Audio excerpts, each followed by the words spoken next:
Hey guys. It's that. Cassie found something here. It's the size of a nickel. Buffalo nickel. Give me the fufu juice. Oh! I gotta keep digging some more here. Let's see what else we can get. I found myself a bucket lister. I got a crotal bell. It's a Wheatie. You found a Wheatie? Yes. Sweet. A Walking Liberty 1943 half dollar. Oh my god, it's freaking gorgeous. You got an Indian? Oh my god, Cassie got an IHP. Needless to say, I am a happy camper. Good morning, everybody. It is Labor Day. It is 8:11 in the morning, and I am heading out to a new location. I don't have a big drive on this one, at least. This one's just on the other side of town. Not even on the other side of town. It's maybe 10 minutes away, something like that. 12 minutes-ish.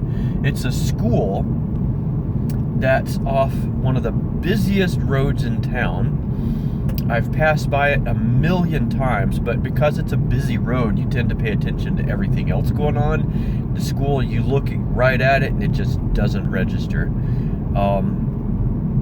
I looked it up though. It was built in the like 1951 or something like that, somewhere around there, early to mid 50s, and as early as late 50s, maybe early 60s, there was baseball diamonds on the back of it. You could see the pattern in the grass where the kids, school kids, neighborhood kids, whatever, were out there playing ball.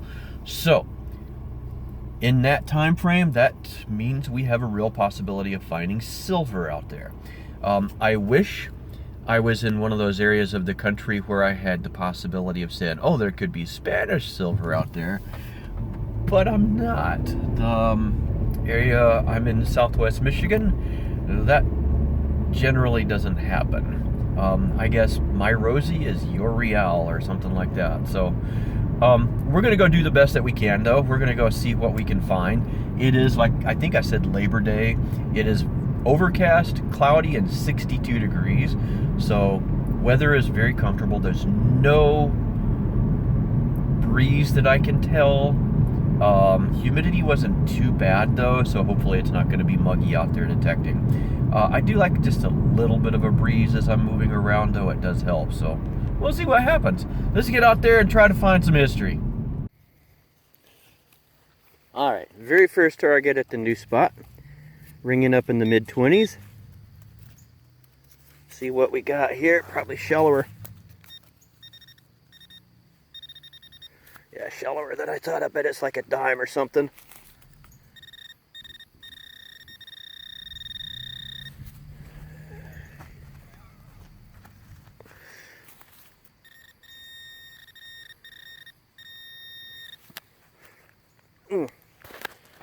Oh shoot, I forgot my hand digger. I'm forgetting everything. There we go. And our first target is a dime. I was right. So we got stuff here. And I've only been detecting. I actually turned the middle detector on like for 30 seconds and I got a 1972 dime. Let me go get my hand digger. Second target was a zinc penny, crusty. Third target is something a bit more interesting though. We've got ourselves a Canadian penny, it looks like. See what kind of year we've got.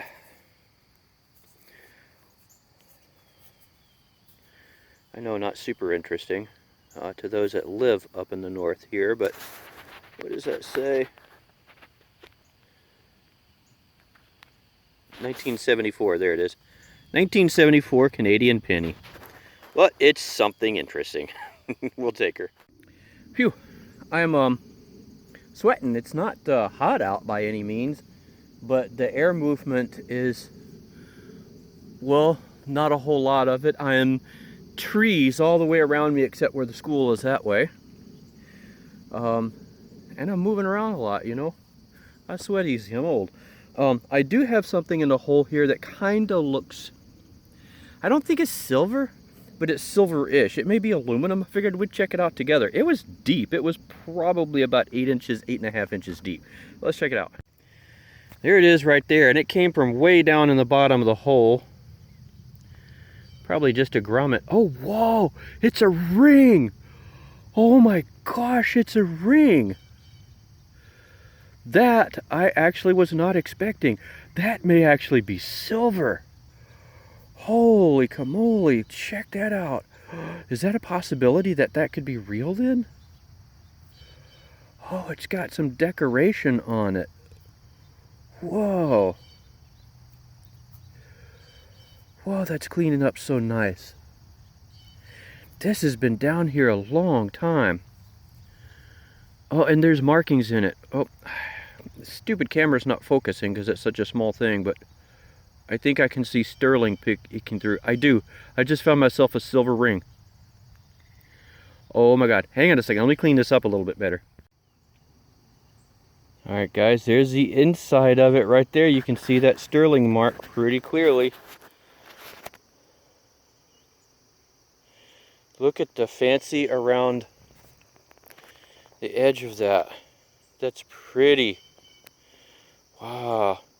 I'm pretty certain that that stone is nothing real though. You don't usually find diamonds on silver anyway. That is a cool find though, isn't it? Holy cow, I was not expecting that. That's awesome. Alright, let's keep going. This made the day right there. Alright, I figured we'd dig this together. Oops, it's not registry.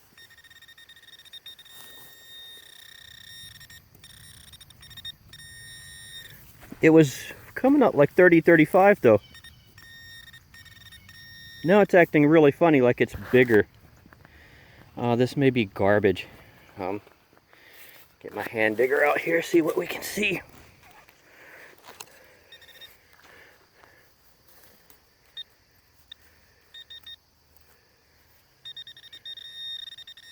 Oh, I did move it, so it's right here.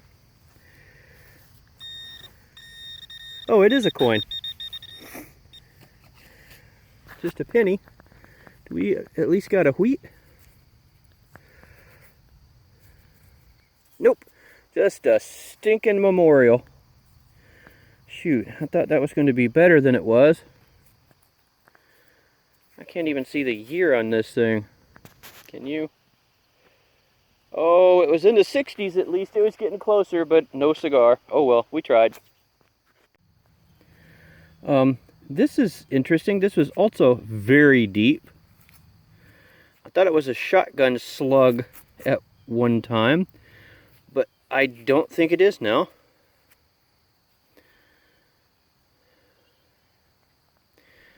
We'll clean it up a little bit. That looks like knurling though, doesn't it? Yeah, right there you can see the pattern. Like a tool piece of some sort. This might have been the end of a tool of some sort that broke off. It's kind of lightweight, like a pot metal kind of thing. So, we'll check it out later, but interesting. Had me fooled for a second there.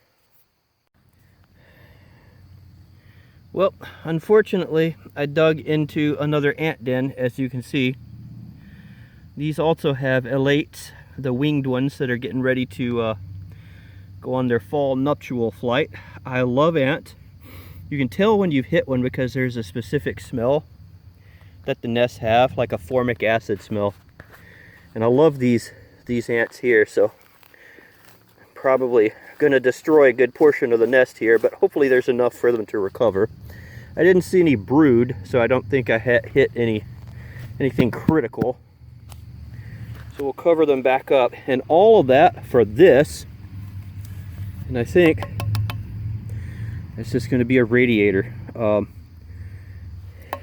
thermostat out of a car. I ruined a perfectly good ant nest for that. Oh well, let's keep going. Well, that's different. There was a nail in this right there, you can see, but I thought I hit a root, but apparently I hit a buried ship or something. Wonder if that nail that was in there was my signal. Yeah, not getting anything. That's kind of interesting though, isn't it? A whole chunk of wood. Okie dokie, let's put it back to rest. Thought I had me another shallow dime here, but I got some sort of a button. Does not look to be extremely old, but you know, it's something different. I've got a ton of just copper pennies here. I haven't looked to see what the date is. This is my reconnoiter trip here, just checking things out. So we'll dig into the history a little bit closer when we get home and kind of date these coins and see what we got. But let's keep going. This one's definitely an interesting one. When I was digging this, the numbers were really weird, so I'm like, B silver, B silver, B silver, and then I saw the edge and I'm like, ah, that's just a quarter. But as I started wiping it, it started getting a little shinier. I believe this is Canadian. Holy cow, that's older than I thought it was too. Let me clean this up. I swear that says 1918. Hang on a second, this is sweet. I think this would be 15% silver if I'm right. Let me look it up. Hang on. Guys, this silver is a lot more than I thought. This is 92.5% silver. That is sweet. Let me show you a little closer. That's the front of it. Pretty good shape. 1918.25. So 104 years old quarter. I definitely will take that. That's a freaking awesome find. So I got a silver ring and a silver quarter today so far. Excellent. Not bad for a new spot. Always recheck your holes. I found a quarter in there. I put the little plug back. Still had a signal. There were 2 more quarters in there. Let's get the detector and rescan it real quick.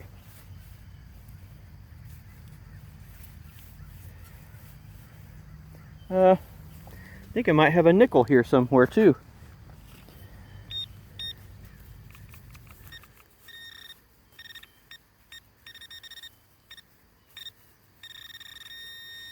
Yeah, something right down there.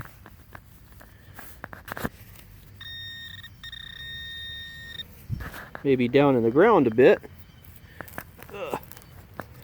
See if I can get it out.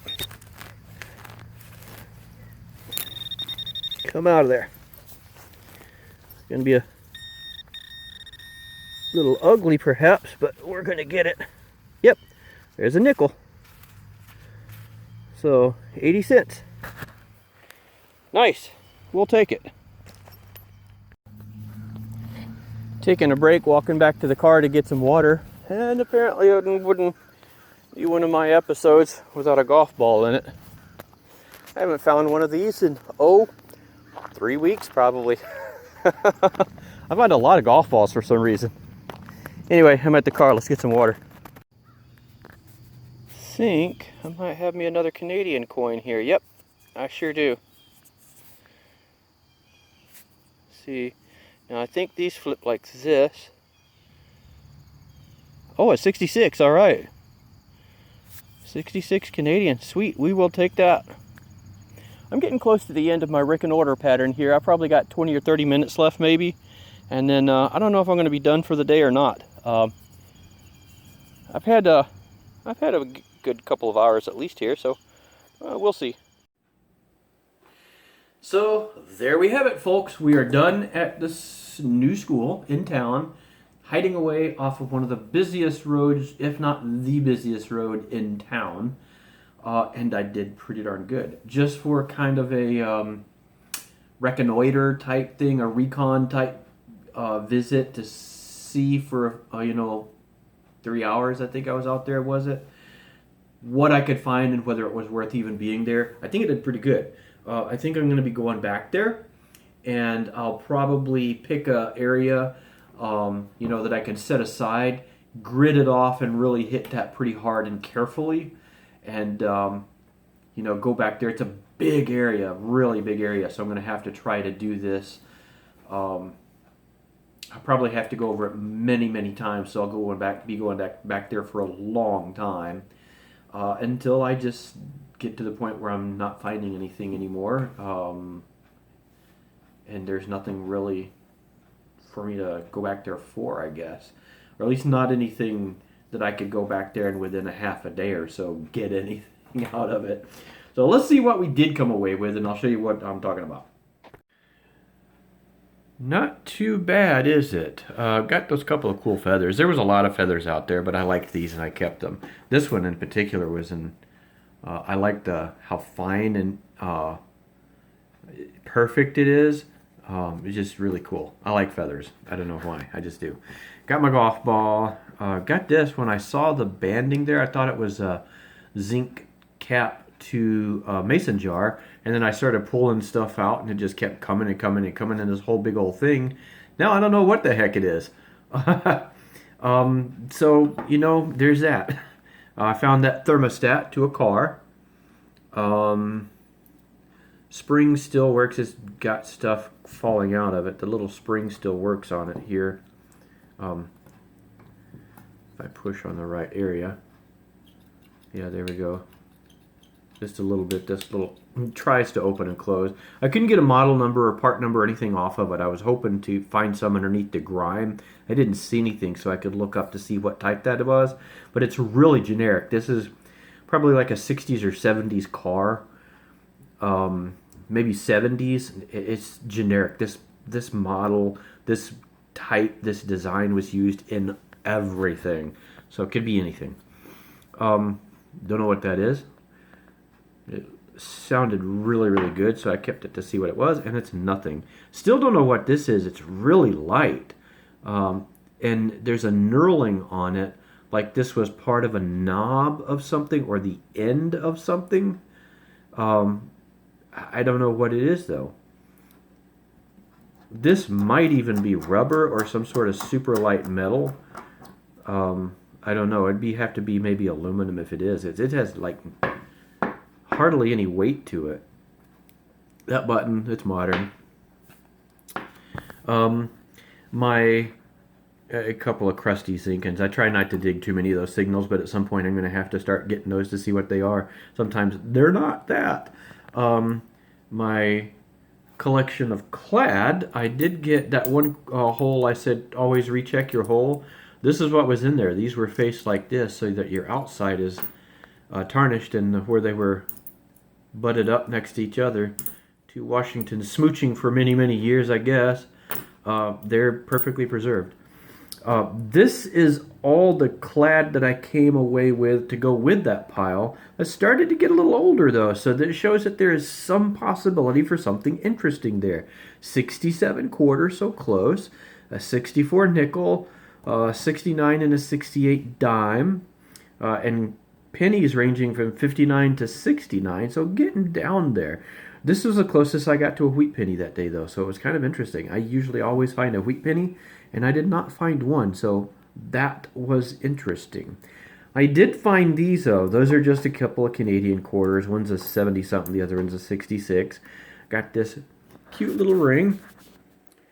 Very dainty thing. But let's see if I can turn this here and get you zoomed in a little bit on the decoration. Got a little bit of ornateness to it. It's really pretty. You can definitely see where it says sterling inside and a U with an arrow. I didn't look that up. The stone is fake. You can tell because it is worn away. Just glass, but cool little find nonetheless. I think it's really pretty. And this was a woman's ring. It's sized enough it'll almost fit on my finger. So if I push it, it would, but I don't know if it'd come back off. And I'm not going to try that. And an unexpected find was this beautiful piece right here. 25-cent Canadian piece from 1918. So 104 years old. And it's beautiful. I love the tarnishing on it and the way it looks. A few years later, and this would have been Queen Victoria. Yeah, maybe not a queen. Queen Elizabeth, sorry. So speaking of that, by the way, today, my clock, again, it always hits me. I never fail to have that clock get me. bird clock likes to interrupt my monologue. I'm going to get cranky about it. No, I'm not. I don't care. I like my bird clock. That's why I've got it up there. Speaking of Queen Elizabeth, today is the day that we found out that Queen Elizabeth died. So a moment to go out to all the people out there, and there are a lot whose lives she affected. There are a few people that perhaps the entire world can look up to, and she was definitely one of them. She was the absolute epitome of grace and style and never losing your composure under the deepest, darkest of pressures. So she lived a great life and was a wonderful example to the rest of the world. So the rest of us could only hope to be able to live a life like that and set an example like that. So, and yeah, here I am, American, have nothing to do with it, and it really affects me too. Like I said, there's very few people in the world that everybody can look up to, and she's definitely one. And if I could meet one person that, you know, those untouchables that you never get to meet or anything, she's one that I'd love to have sat down with and just had a talk, you know, an honest talk, and see what kind of things that she's experienced and the magnificent life she had to have led. 96 years old in the British monarchy. Think of the things that she's heard and seen and done in almost 100 years of life at one of the most incredibly rare positions that you can ever hope to hold in this planet. So anyway, enough about that. It's just for everybody out there that's watching that's affected by the Queen's death. I am too. So my heart goes out to you and the rest of the royal family there. So anywho, I'll be taking my stuff, putting away here so it's protected nicely, and we'll be going back out to that place, so you'll see more adventures from that place. And fall is coming. We're not sure what else we're going to be able to do, but we'll get out there and keep trying and getting you guys some videos and having fun. So you guys get out there, do the same. Take advantage of every day, because you may not have another one tomorrow. And go do the things that you enjoy doing and share some of your finds with me. So see you guys later.